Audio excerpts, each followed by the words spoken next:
ready. At huwag tayong mangungumunyon na walang kumpisal, na hindi tayo nasa state of grace.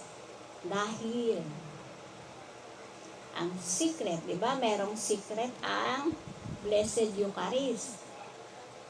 Na ito daw pala ay isang parang atomic bomb, di ba noon doon sa Ark of the Covenant, kung sino mang humawak ay namamatay. So ganito rin ang Blessed Eucharist. Kung hindi ikaw karapat-dapat, ay huwag kang tatanggap. Dahil nagkakasala ka at ikaw na ang naghuhukom sa iyong sarili. Ayun. So kaya kailangan nasa state of grace. So paano tayo papasok sa state of grace? Kung hindi ka binyagan, pagpapabinyag. Dahil sa binyag, doon nga tayo nagkakaroon ng share sa ating Panginoon. Dito dadaloy ang grasya at biyaya ng Panginoon at nagkakaroon tayo ng karapatan at benefits para sa 7 sacraments. Ayun.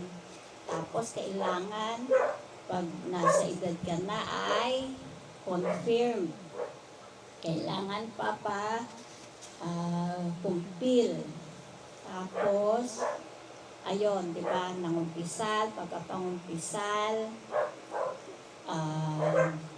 kailangan ang thorough na pag-i-examine ng sarili na ang mga kasalanan noong una pa, mula pa nung ikaw'y magkaisip hanggang sa ngayon ay kailangan mong ikumpisa, linisin.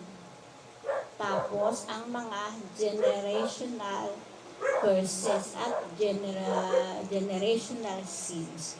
So kayon po ang mga kailangan natin linisin.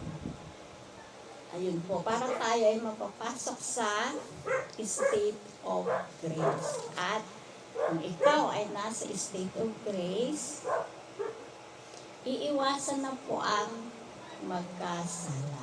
Hanggat maaari, kahit ang venial sin ay iyon ang iiwasan upang manatili. Dahil sa kaunting gap lamang, di ba, yung isang pader, pag may kaunting gap na lang, ay